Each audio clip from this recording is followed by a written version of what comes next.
And now, the Deeper Thinking Podcast, a space for ideas and reflections in our uncertain times.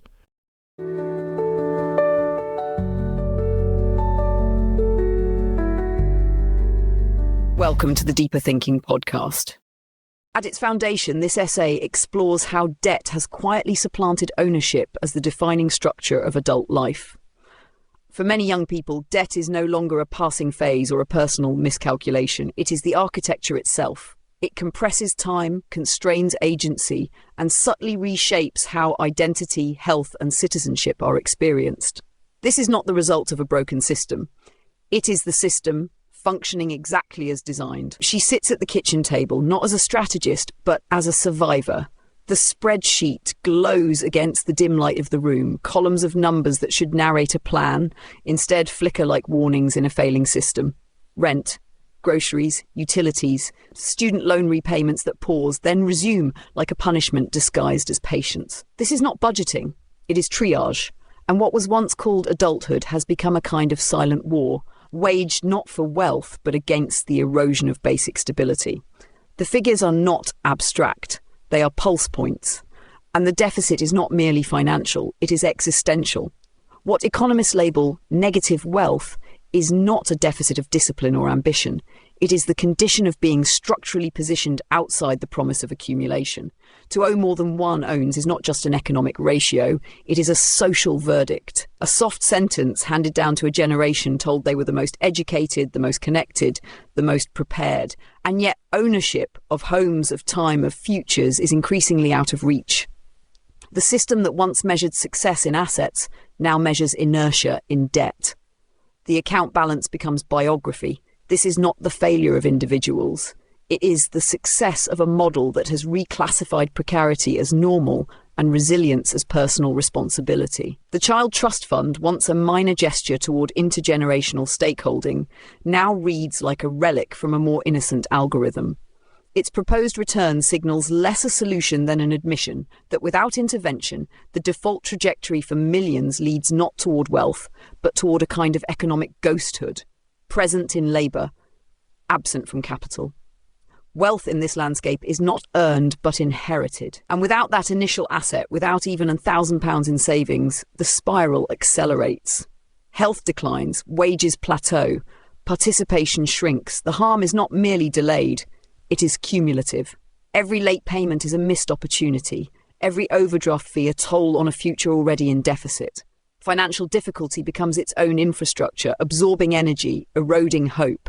Even the act of looking at the numbers requires courage. To open the app is to admit what the system would prefer remain private, that millions are living in a loop, where survival consumes the space where dreams were meant to grow. And so the kitchen table becomes both battlefield and altar, where resilience is performed daily in silence, in decimal points. There is no windfall coming, only the quiet fact that for many, wealth is not the goal.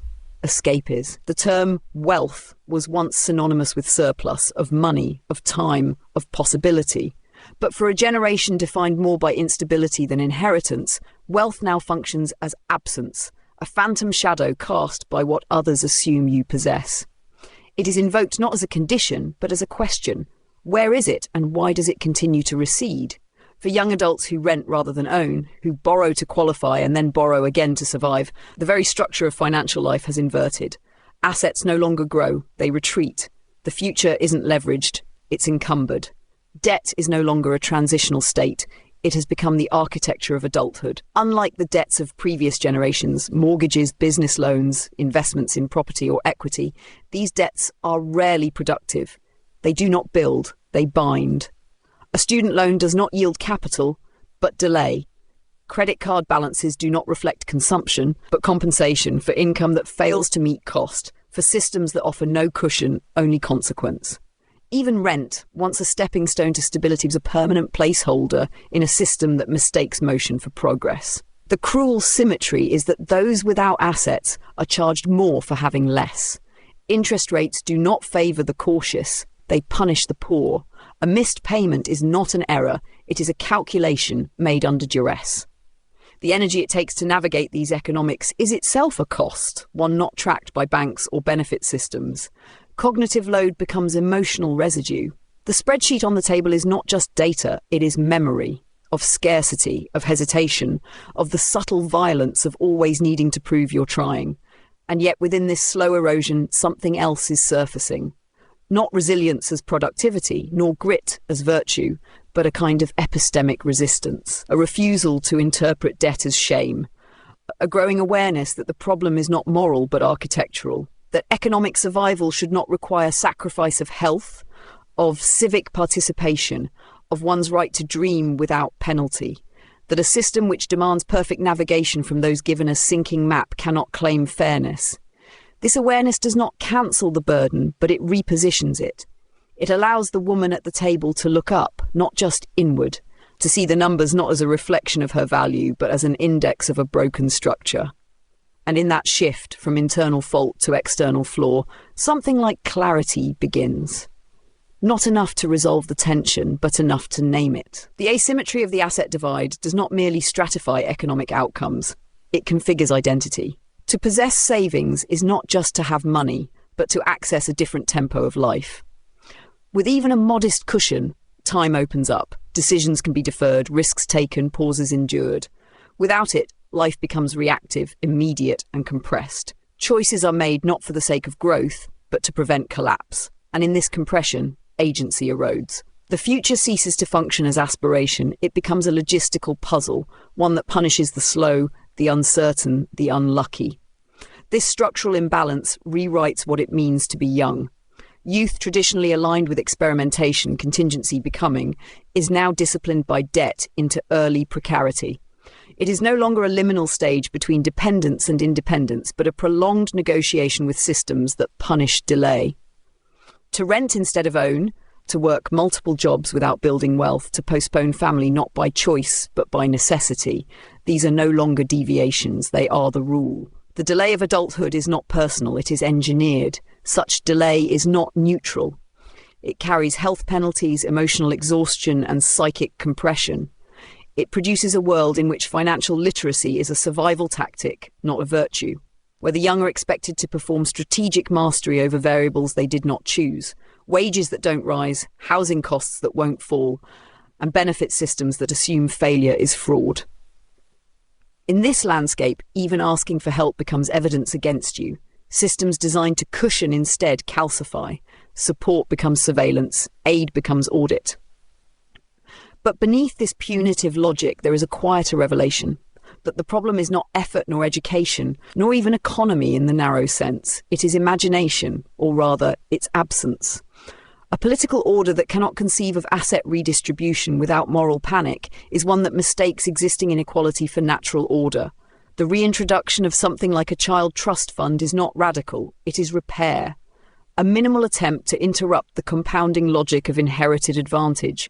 Yet even this gesture is framed as generous rather than just. And so the woman at the kitchen table, calculator in hand, is not merely doing math. She is holding the trace of a broader refusal, not to struggle, but to blame herself for struggling. In that refusal, a different possibility flickers, not yet a solution, but the beginning of a re-narration, where debt is not destiny, and survival is no longer confused with success. There is a strange dignity in endurance, but it should not be confused with consent. The young are enduring a system that asks for their energy, their flexibility, their optimism, while offering in return the bare minimum to remain afloat. To be financially solvent is no longer the norm, but the exception, and even then it often depends on hidden supports, family transfers, rent-free living, inherited equity. Those without such scaffolding are not just behind, they are outside. What's sold as a meritocratic race is, for many, a maze with no exit and no map. This structural detachment generates not only material disparity but psychic dissonance. The stories young people are told about self-sufficiency, hustle, the dignity of work, no longer match the realities they inhabit. When effort does not yield stability and sacrifice fails to produce mobility, disillusionment becomes a rational response. The dissonance is not laziness or entitlement. It is the recognition that the equation no longer balances, that to play by the rules is not to win, but to delay collapse. There is also a temporal violence at work. Debt promises deferral, but delivers constraint. The The student loan extends education as investment, but burdens the future as collateral. The overdraft enables the present, but at the cost of compounding anxiety. These financial instruments do not exist to liberate. They function as subtle mechanisms of control, ensuring that time, energy, and attention remain tethered to repayment. What looks like flexibility is, in fact, containment. The data confirms what lived experience already knows, that assets aren't just capital, they are permission. To rest, to risk, to fail safely. Without them, everything sharpens. Illness becomes a crisis, a job loss becomes an existential threat, a pregnancy becomes unaffordable. Every decision carries stakes it was never meant to hold. And in this pressure, the future becomes not a space of potential, but a site of negotiation. What will I lose to stay afloat? What part of myself must be postponed? Against this backdrop, policy interventions matter, but only if they address the architecture, not just the symptoms. Asset redistribution is not a reward for good behaviour. It is a recognition that the system, left alone, compounds advantage and punishes precarity. A citizen's inheritance is not a gift. It is an attempt to restore time, to give people not just money, but margin, to reintroduce the possibility of living without surveillance, of choosing without panic. At the table, the young woman closes her laptop. Nothing has changed in the numbers, but something has shifted in the frame. The debt remains, the pressure persists, but the silence around it has cracked, and in the space where shame once lived, a new question begins to take shape. What if this isn't mine to carry alone? Debt, in its modern form, functions less as a financial tool and more as an epistemology, a way of being known by the systems that surround you. It tracks, classifies, and disciplines. It does not forget. Credit scores function like secular confessions, a moral dossier masquerading as economic data. The absence of assets is treated not as a consequence of structural design, but as evidence of irresponsibility. To be poor is to be suspected. To be indebted is to be profiled. In this framework, poverty is not simply endured, it is surveilled. This surveillance does not operate solely through institutions, it is internalized. Shame becomes ambient. Even among friends, conversations about money are cloaked in euphemism. The inability to attend a birthday dinner, to travel, to gift, each becomes a site of subtle self-erasure. Generosity, once a social ritual, transforms into a risk calculation, and those without surplus learn to vanish from moments that require it. Poverty, in this sense, is not just exclusion, it is self-redaction. But there is another harm, quieter and more pervasive, the erosion of futurity. Debt compresses not just resources, but imagination. When the horizon is crowded with repayment plans and rising costs, it becomes difficult to dream expansively. The future shrinks to fit the calendar of bills. This isn't merely a logistical constraint, it is a philosophical one. When planning becomes synonymous with surviving, the architecture of possibility collapses inward. Hope becomes tactical, not transcendent. This collapse is not evenly distributed. Gendered and racialized patterns of wealth and debt mean that the burden falls heaviest on those historically denied access to ownership. The statistic that women with just £1,000 in savings are healthier and earn more a decade later is not incidental, it is indicting. It reveals that even minimal financial security alters life trajectories, health outcomes, and civic participation. The asset divide is not cosmetic, it is corporeal. What emerges then is not just an economic story, but a civic one. If ownership is the threshold for full participation, voting, volunteering, envisioning a shared future, then the exclusion of young people from assets is also their exclusion from democracy's interior. A society that withholds the tools of stability from its emerging adults is not neutral. It is building a future that forecloses on itself. Still, in the margins of that foreclosure, counter-movements form. Mutual aid networks, renters' unions, digital platforms for debt abolition and financial transparency. These are not fixes. They are fractures in the illusion of inevitability. And perhaps that is where the most radical work begins, not in solving the problem all at once, but in refusing to believe that the problem is personal, to name it, to share it, to expose its design. In that exposure, new architectures may yet be imagined. To live without assets is not only to lack resources, it is to navigate a life designed for those who have them. The scaffolding of society, from housing policy to education finance to employment benefits, assumes a baseline of stability. Miss that baseline, and the system becomes not merely unresponsive but antagonistic. A bounced payment triggers fees. A gap in work leads to a spiral of proof and punishment. Bureaucracy, in this context, does not function as a neutral filter. It becomes an obstacle course calibrated to exhaustion. To survive, it requires fluency not in economics, but in endurance. This is what renders the current moment particularly volatile, the gap between how life is marketed and how it is lived. Social media distorts this even further, making wealth appear ambient, aesthetic, ubiquitous. The young do not just compare incomes, they compare interiors, wardrobes, vacations, timelines. The illusion of abundance compounds the reality of deficit, creating a psychic tension that language often fails to hold. It is not envy exactly, it is the grief of dislocation. To be surrounded by symbols of access while privately calculating whether rent and groceries can coexist. In such a landscape, austerity does not feel like policy, it feels like atmosphere. It alters posture, breath, sleep. It interrupts concentration. It trains the nervous system to flinch. What begins as financial caution hardens into embodied anxiety. And because this stress is intimate, invisible, and often shameful, it is misrecognized as personal failure. Yet the numbers, rising debt, stagnant wages, regional disparities suggest otherwise. They narrate a different story, one where scarcity is not a misstep, but a mechanism. The call for asset-building policies is not then a call for charity. It is a demand for redesign. Not because giving young people money solves every problem, but because it alters the terrain from which all other problems are approached. A citizen's inheritance, for instance, is less about cash than about margin. Margin to fall, to pause, to change course without collapse. Margin to experience time, not as threat, but as texture. Without that margin, even hope becomes a debt, something borrowed from a future you're no longer sure you'll reach. And still, people persist. They form microeconomies of care, they share rent, they split groceries, they lend not just money, but time, energy, language. These are the assets that don't show up on balance sheets, but keep lives intact. In a culture that mistakes visibility for value, this kind of mutual preservation becomes a quiet form of refusal. A refusal to collapse entirely into metrics. A refusal to reduce life to what can be owed or owned. A refusal, finally, to let the ledger be the last word. The cruelty of the current system lies in how precisely it calibrates its punishments while diffusing responsibility for them.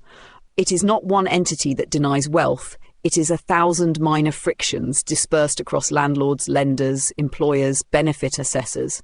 No single actor delivers the final blow, and so no single reform can claim to resolve the wound.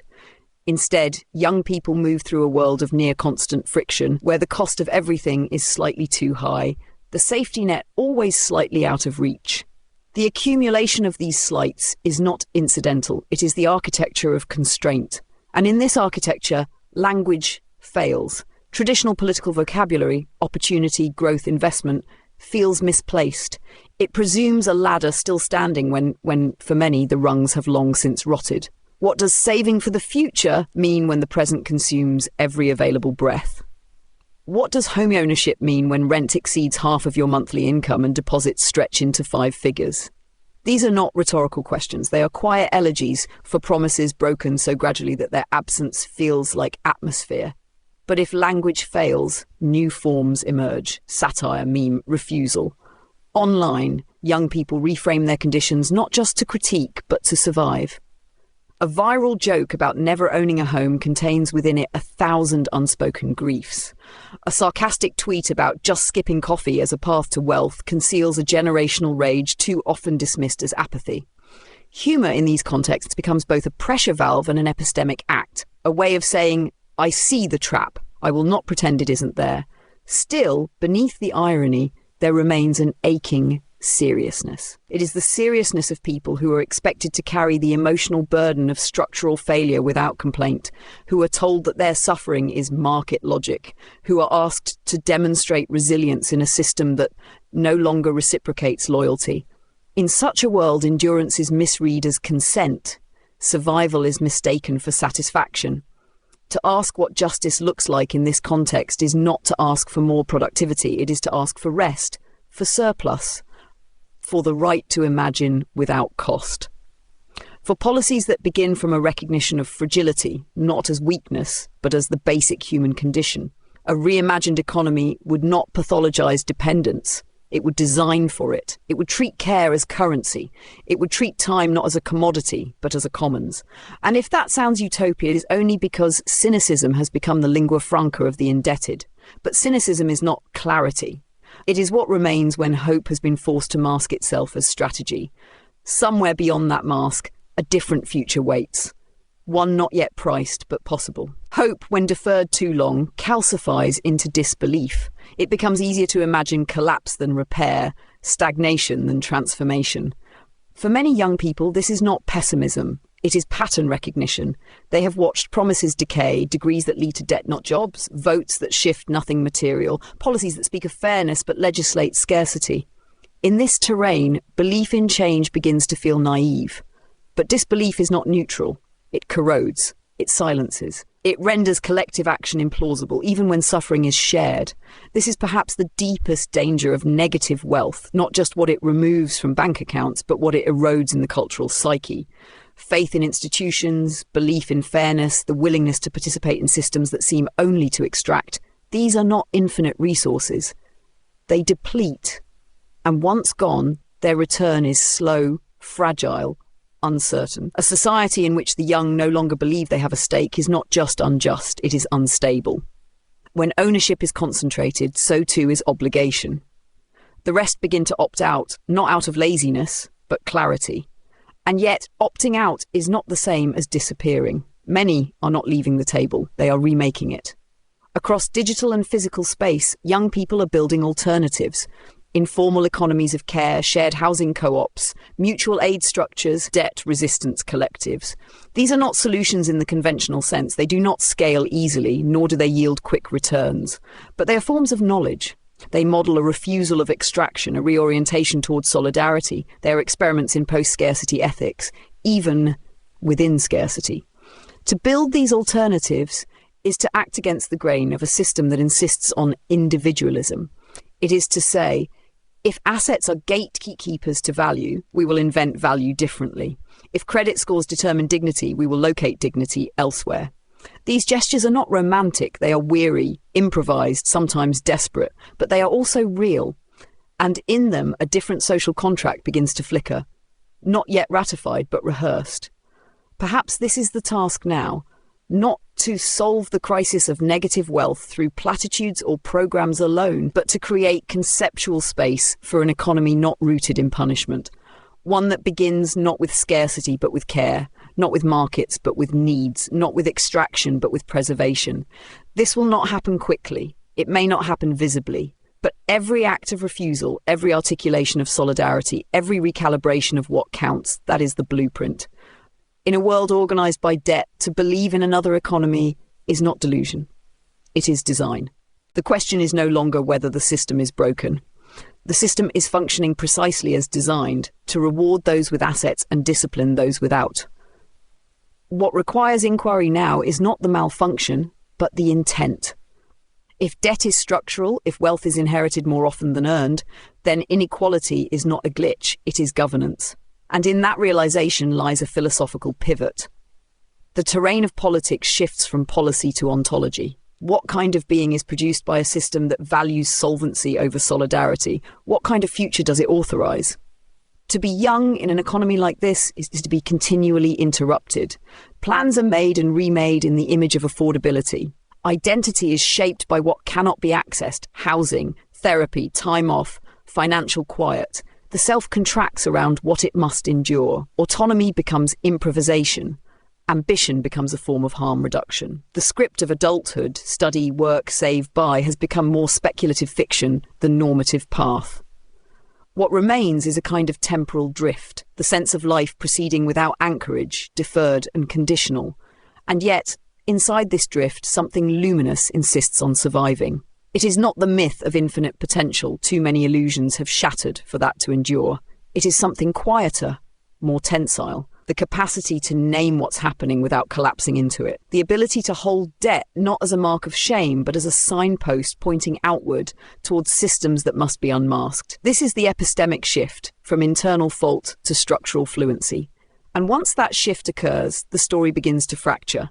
Language, again, becomes tool and terrain. The dominant economic lexicon, efficiency, growth, personal responsibility, begins to stutter.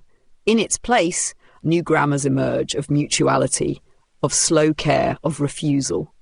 The young woman at the kitchen table is no longer merely budgeting. She is translating, refusing to speak the language of shame, reaching instead for one that can hold complexity without defaulting to blame. The numbers do not lie, but they do not tell the whole truth. That truth will not come in a single policy or a lump sum payout. It will come in the slow, deliberate reweaving of a culture that understands assets not as the only measure of worth, but as one possible infrastructure among many.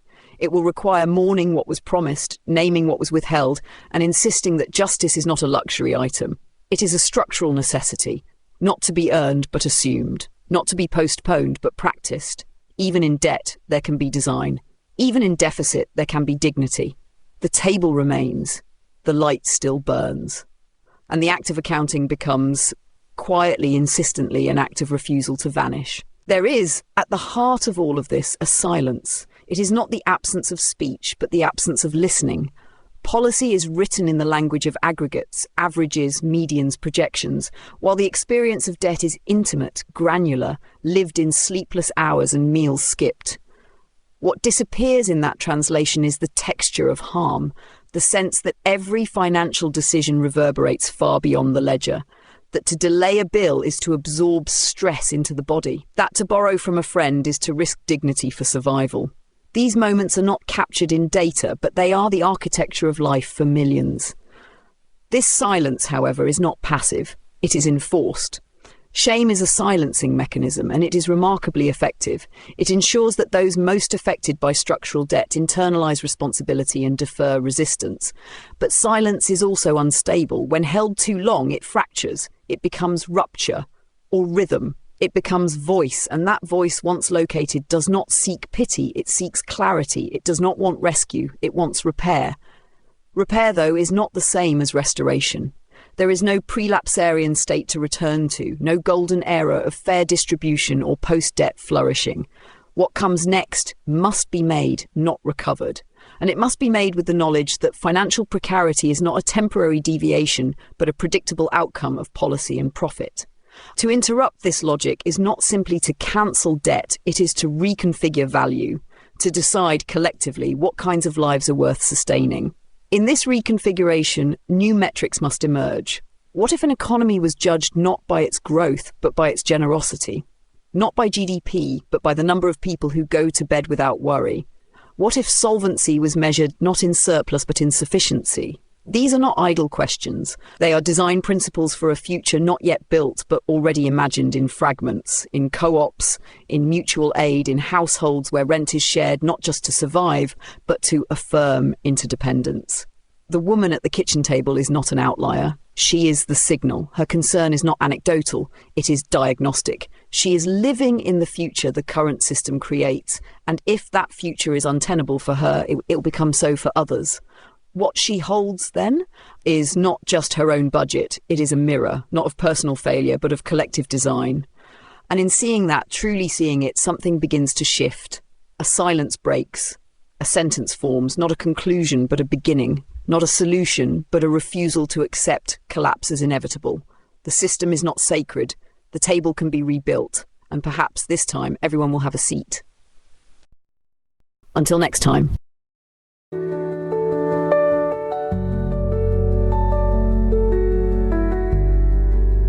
You've been listening to the Deeper Thinking podcast.